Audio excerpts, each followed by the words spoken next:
बिस्मिल्लाहिर्रहमानिर्रहीम अस्सलाम वालेकुम वरहमतुल्लाहि वबरकातुहू। Welcome to LIS Urdu. मैं हूं Imran Haider. My dear student, कैसे हैं आप लोग? यकीनन बहुत अच्छे से होंगे। My dear student, management of serial publication 5654 course code को हम डिस्कस कर रहे हैं और आज इंशाल्लाह जो है वो आपका MLES का पूरा कंप्लीट कोर्स फर्स्ट सेमेस्टर से लेकर फोर्थ सेमेस्टर तक कंप्लीट हो चुका है और तमाम तर वीडियोस LIS उर्दू चैनल पे मौजूद हैं। पूरा कंप्लीट कोर्स आपका जितना भी है वो कवर हो चुका है अल्हम्दुलिल्लाह, अल्लाह के खास करमो फजल से। और आज हम 5654 कोर्स कोड की लास्ट यूनिट को हम डिस्कस करेंगे। लास्ट यूनिट जो है वो सीरियल लाइब्रेरियनशिप के हवाले से है। तो इसमें जो मोस्ट इम्पॉर्टेंट टॉपिक हैं उसको आसान कंसेप्ट के साथ क्लियर करवाने की कोशिश करूँगा इंशाल्लाह।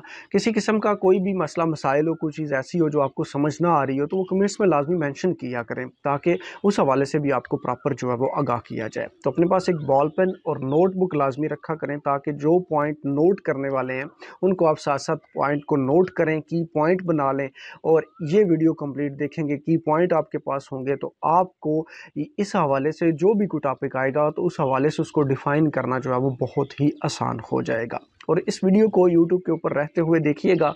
और अगर आपको इस चैनल से अब तक फर्स्ट सेमेस्टर से लेकर फोर्थ सेमेस्टर तक कुछ भी फ़ायदा हुआ है तो इसको लाजमी अपने जितने भी दोस्त हैं लाइब्रेरी साइंस के उन तक इसको लाजमी पहुँचाइएगा। और अगर अभी तक इसका आप हिस्सा नहीं बने, 4 सेमेस्टर गुजर चुके हैं लेकिन हिस्सा नहीं बने, इससे फ़ायदा भी हासिल कर रहे हैं, तो इसका हिस्सा बन जाएँ। इंशाल्लाह आने वाले वक्तों में भी इससे आपको फ़ायदा हासिल होता रहेगा। बिस्मिल्लाहिर्रहमानिर्रहीम। सीरियल लाइब्रेरी एक ऐसी बिल्डिंग जिसके अंदर जो बुक्स वगैरह या जो नॉलेज है वो एक रेंज शेप में मौजूद होता है। अब उस पूरी बिल्डिंग के अंदर जो नॉलेज रेंज शेप में होता है वो किस तरह से होता है, उस सारी बिल्डिंग के अंदर जो रेंज शेप में नॉलेज होता है वो एक लाइब्रेरियन करता है। तो लाइब्रेरियन क्या करता है, लाइब्रेरियन के ही जुम्मे करम पर ये सारी चीज़ें होती हैं और लाइब्रेरियन उस पूरी एक जो लाइब्रेरी की बिल्डिंग बन जाती है उसके अंदर बुक्स होती हैं, इसके अलावा और स्टडी मटेरियल होता है। तो उस सारी चीज़ों को अरेंज करना, उसको प्रॉपर लोगों तक पहुंचाना और उसकी जो है वो हमीयत को वाज़ह करना, उजागर करना, ये एक लाइब्रेरियन की जिम्मेदारी होती है। ये एक जर्नल लाइब्रेरियन। अब सीरियल लाइब्रेरियन क्या होता है कि उसी लाइब्रेरी के अंदर अगर सीरियल्स वगैरह का जो सेक्शन है तो उसमें मोस्टली अलग से सीरियल लाइब्रेरियन मौजूद होता है। उसकी वजह भी आपको बता दूंगा कि उसकी वजह क्या होती है कि लाइब्रेरी के अंदर हर एक फील्ड के हवाले से, अगर कोई टेक्निकल फील्ड है, अगर कोई रीडर फील्ड है, मतलब टेक्निकल सेक्शन है, एक्विजिशन सेक्शन है, तो वहाँ पे उसी हवाले से जो बंदा उसको डील कर सकता है, जो टेक्निकल का वो टेक्निकल प्रोफेशनल होगा, एक्विजिशन का वो भी प्रोफेशनल होगा और रीडर का भी जो है वो भी प्रोफेशनल होगा तो उन चीज़ों को बेहतर तरीके से समझ सकेगा। अब जो रीडर वाला है वो एक्विजिशन को बेहतर तरीके से नहीं समझ सकता। कुछ लोग होते हैं जो सारी फील्ड को भी जानते हैं, लेकिन अगर अपने अपने डिपार्टमेंट के मुताबिक काम किया जाएगा तो काम बेहतर अंदाज से होगा। इसी तरह से जो सीरियल्स है, जो सीरियल सेक्शन है, उसको जो लाइब्रेरियन डील करता है उसको सीरियल लाइब्रेरियन कहा जाता है, क्योंकि सिर्फ और सिर्फ सीरियल को ही वो डील करता है, इसके अलावा और किसी चीज़ को भी वो डील नहीं करता। और इसमें जो है वो सीरियल्स के अंदर उसके ऑर्डर के हवाले से, उसकी स्टोरेज के हवाले से, सीरियल्स की शेल्विंग के हवाले से, सीरियल की बाइंडिंग के हवाले से, ये तमाम तर जितनी भी जिम्मेदारियां होती हैं, जितने भी काम होते हैं वो इसी सीरियल लाइब्रेरियन के ज़िम्मे होते हैं। और रिसर्चर के हवाले से और आम आदमी के हवाले से, रिसर्चर के साथ अगर रब्ता करना है तब भी उसी सीरियल लाइब्रेरियन ने करना है, और अगर इससे हट के कोई आम एक नॉर्मल पर्सन के साथ उसने रब्ता करना है तो वो भी इसी सीरियल लाइब्रेरियन ने ही करना है। और उसके अलावा जर्नल्स वगैरह की जो अरेंजमेंट होती है उनको फाइनल जो शेप देना वो भी इसकी जिम्मेदारी होती है। और इसमें जो तमाम तर चीज़ें सीरियल की A to Z तमाम तर जितनी भी चीज़ें होती हैं उसको बेहतर तौर पर बेहतर तरीके से समझना और उनको जो है वो रेंज करना और लोगों तक उसकी सर्विसेज पहुंचाना इसी सीरियल लाइब्रेरियन के ज़िम्मे होता है। Importance of serial librarian. तो अगर इससे पहले हम सीरियल की बात कर लेते हैं। तो जिस तरह से आप जानते हैं कि लाइब्रेरी के अंदर जो सबसे पहले सिस्टम था वो बुक्स वगैरह थी और बुक्स के अलावा कुछ नॉन बुक मटेरियल मौजूद था। लेकिन जो वक्त ने तरक्की की, एजुकेशन में भी चीज़ें नई से नई आना शुरू हुई, नई तहकीक शुरू हुई, तो उसी के साथ साथ फिर जो है वो लाइब्रेरियों को भी मॉडरेट करना शुरू किया गया। और इसी दौरान सीरियल्स की पब्लिकेशन भी होना शुरू हुई। तो सीरियल की पब्लिकेशन ने फिर एक दफ़ा इतनी ज़्यादा जो है वो इसको अहमियत मिल गई कि अब हर लाइब्रेरी का ये ज़रूरी हिस्सा समझा जाता है। और ख़ास तौर पर कुछ फील्ड्स ऐसी हैं जिस पे इसको बेहद ज़रूरी समझा जाता है। और कुछ ऐसा भी मैं आपको बता दूं कि अब आप कोई भी एक ऐसा प्रोग्राम शुरू करेंगे, बीएस प्रोग्राम खास तौर पर शुरू करते हैं, आप किसी कॉलेज यूनिवर्सिटी के अंदर उसकी एफिलिएशन वगैरह लेते हैं, तो उसकी सबसे पहली रिक्वायरमेंट लाइब्रेरी होती है। और लाइब्रेरी होने के बाद फिर बीएस प्रोग्राम के साथ जो है वो जर्नल सेक्शन का होना ज़रूरी होता है कि सीरियल जर्नल सेक्शन वगैरह जो है वो भी लाइब्रेरी के अंदर है। लाइब्रेरी के अंदर जो है वो सीरियल्स वगैरह की सेक्शन आपने ली हुई है और कौन कौन से सीरियल्स आपकी लाइब्रेरी का हिस्सा है इसको भी देखा जाता है। तो मतलब क्या हुआ कि सीरियल्स की अहमियत बढ़ गई। अब जब सीरियल की अहमियत बढ़ी है तो उसी के साथ ही फिर इसको मैनेज करने के हवाले से सीरियल लाइब्रेरियन की ज़रूरत पड़ी। अब सीरियल लाइब्रेरियन की जब ज़रूरत पड़ी है तो फिर अब इतनी अहमियत जिस चीज़ की है तो उसके साथ साथ अगर सीरियल लाइब्रेरियन की अहमियत की हम बात करें तो वो भी बेशुमार है। सीरियल की बात करें तो खासतौर पर हेल्थ के फील्ड के अंदर और मेडिसिन की फील्ड के अंदर इसमें जो है वो नई से नई तहकीकात जो है वो लेटेस्ट तहकीकात होती रहती हैं। और जब आप जानते हैं कि सीरियल्स के अंदर क्या होता है कि सीरियल्स के अंदर एक जो भी रिसर्च की जाती है उस रिसर्च के जो भी नताइज आते हैं तो वो सीरियल्स के अंदर पब्लिश कर लिए जाते हैं, उसको सीरियल का हिस्सा बना लिया जाता है। तो जब ये नई से नई तहकीक हो रही है, दिन ब दिन हो रही है, बड़ी तेज़ी के साथ हो रही है, तो फिर क्या हुआ सीरियल्स की तादाद में भी इजाफा हो रहा है। तो इसलिए इसको मैनेज करने के लिए, इसको अरेंज करने के लिए लाइब्रेरियन की अशद ज़रूरत थी। और आम तौर पर आम लाइब्रेरियन और आम जो आदमी है वो इसको, जो नॉन प्रोफेशनल बंदा है वो इसको जो है वो इस तरह से मैनेज नहीं कर सकता था। और इस सूरत में फिर लाइब्रेरियन जो है वो सीरियल लाइब्रेरियन वो इसको बाकायदा जो सीरियल्स के शोबाजात को जानता हो और उसके तमाम तर चीज़ों को बाखूबी जानता हो और उसको तमाम तर चीज़ों को डील कर सकता हो, लोगों को सर्विस फ्राहम कर सकता हो, सीरियल्स को एक्वायर कर सकता हो और सीरियल्स कौन से किस वक्त चाहिए कौन से नहीं चाहिए उस हवाले से उसको बाकायदा जो है वो इस सीरियल लाइब्रेरियन को इसको बाकायदा जो है वो इस फील्ड के अंदर एक पूरा प्रोफेशनल होता है और वो उस प्रोफेशनल तरीके से उसको डील करता है और उसी तरह से अपने स्टाफ को भी प्रोफेशनल तरीके से डील करके और अपने इस सीरियल सेक्शन को वेल मेंटेन रख सकता है। अच्छा जी, क्वालिटी ऑफ सीरियल लाइब्रेरियन के सीरियल लाइब्रेरियन के अंदर क्वालिटीज़ कौन कौन सी होनी चाहिए?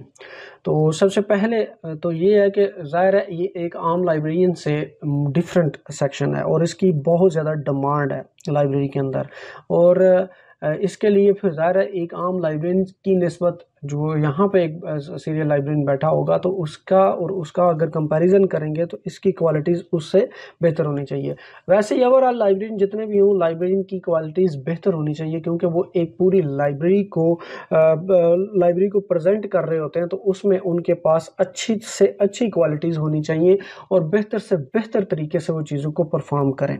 सबसे पहली जो सीरियल लाइब्रेरियन की क्वालिटी है उसमें है जेन्युइन स्कॉलर होना चाहिए। अब इस बात पे थोड़ा सा गौर करें कि हकीकी तौर पे एक स्कॉलर उसको होना चाहिए। अब अगर लाइब्रेरियन की बात करें तो वो नॉलेज का पूरा एक डॉक्टर होता है कि उसको तमाम तर, एक बंदा तो है ना कि उसने उसी फील्ड का, मिसाल के तौर पर एक केमिस्ट्री का है, एक फिजिक्स का है, तो उसकी अपनी फील्ड केमिस्ट्री है, वो केमिस्ट्री को जानता है, या फिजिक्स वाला फिजिक्स को जानता है। लेकिन एक लाइब्रेरियन ऐसा है कि जो सारे अलूम को जानता है। वो मतलब उसको केमिस्ट्री का भी बारे में भी पता है, उसको जनाब मेडिसिन के बारे में भी पता है, उसको मेडिकल के बारे में भी पता है, उसको जनाब मेडिकल के अंदर जितनी आगे फील्ड आ रही है उसके बारे में भी पता है। उसकी वजह भी आपको बताता हूँ कि किस तरह उसको पता होता है। अब एक फॉर एग्जांपल एक मेडिकल लाइब्रेरी का ही लाइब्रेरियन है तो उसने फार्मा की बुक्स भी रखी हुई है जी, उसने मेडिसिन की बुक भी रखी हुई है। और किस तरह से रखी है? क्योंकि वो रेंज कर रहा है, उसकी क्लासिफिकेशन कर रहा है, उसकी कैटलॉगिंग कर रहा है, तो वो जो है वो माइक्रो की भी बुक्स रख रहा है, उसमें जो है वो फिजियो की बुक्स भी रख रहा है। मतलब वो अपनी जितनी भी टोटल ओवरऑल जितनी भी उसकी जो है वो बुक्स आती हैं उन सब को रेंज कर रहा है। तो लाइब्रेरी जो मेडिसिन की मेडिकल की जो लाइब्रेरी है तो उसके अंदर जो जितनी भी लाइब्रेरीज हैं उसको उसने सारी को रेंज भी करना है, क्लासिफिकेशन भी करनी है, सारी चीज़ें आगे फिर उनको जो है वो उस हवाले से जिस फील्ड के उसमें भी लेके जाना है। तो अब एक जो स्टूडेंट है उसने जो फर्स्ट ईयर चल रहा है तो उसको तो फर्स्ट ईयर की बुक्स का पता ना, लेकिन लाइब्रेरी को फर्स्ट ईयर से लेकर फोर्थ ईयर की तमाम तर बुक्स के बारे में पता होता है। और इसी तरह से ये तो एक छोटी सी एक मेडिकल की बात मैंने की है, तो इसी तरह से अगर इंजीनियरिंग की बात की जाए, इसी तरह से अगर जो है वो किसी और नेचुरल साइंस की बात की जाए, अगर किसी प्योर साइंस की बात की जाए, अगर कंप्यूटर की बात की जाए, अगर मैथमेटिक की बात की जाए, अगर हिस्ट्री की बात की जाए, तो वो सारी चीज़ें वो लाइब्रेरियन जानता है। तो वो क्या हुआ, वो डॉक्टर ऑफ डॉक्टर कहलाएगा, कि वो डॉक्टरों का भी डॉक्टर होता है, क्योंकि डॉक्टर एक फील्ड में होता है, डॉक्टर ने किसी एक फील्ड में नॉलेज हासिल करना है, लेकिन लाइब्रेरियन का सारी फील्ड के अंदर जो है वो उसके पास नॉलेज मौजूद होता है। तो हकीकी स्कॉलर उसको होना ज़रूरी है। उसके बाद हैव अ मास्टर डिग्री, कि उसके पास मस्ट मतलब ज़ाहिर है रिक्वायरमेंट भी, अब जो भी कोई जॉब वगैरह आती हैं तो उसमें लाइब्रेरियन के लिए जो है मास्टर डिग्री, कम से कम मास्टर डिग्री का होना ज़रूरी होता है। तो इसलिए जो भी सीरियल लाइब्रेरियन है उसके पास मास्टर डिग्री लाजमी हो। मास्टर डिग्री से कम वाले को आप जो है वो सीरियल लाइब्रेरियन नहीं रख सकते। उसके बाद ऑब्जर्वेशन, उसका जो मुशाहिदे की कुव्वत है ना, वो आम लोगों से ज़्यादा होनी चाहिए। अब एक सीट पे बंदा बैठा हुआ है, एक कोई भी पब्लिक प्लेस की अगर आप बात कर लेते हैं, तो वो दूसरे लोगों की निस्बत ज़्यादा ऑब्जर्व कर सकता हो कि किसको इस वक्त क्या ज़रूरत है, क्या वो ढूंढ रहा है, क्या उसको कौन सी चीज़ चाहिए, या अगर कोई आके उनसे कोई चीज़ डिस्कस भी करता है तो वो उसको बड़ी जल्दी ऑब्जर्व कर ले।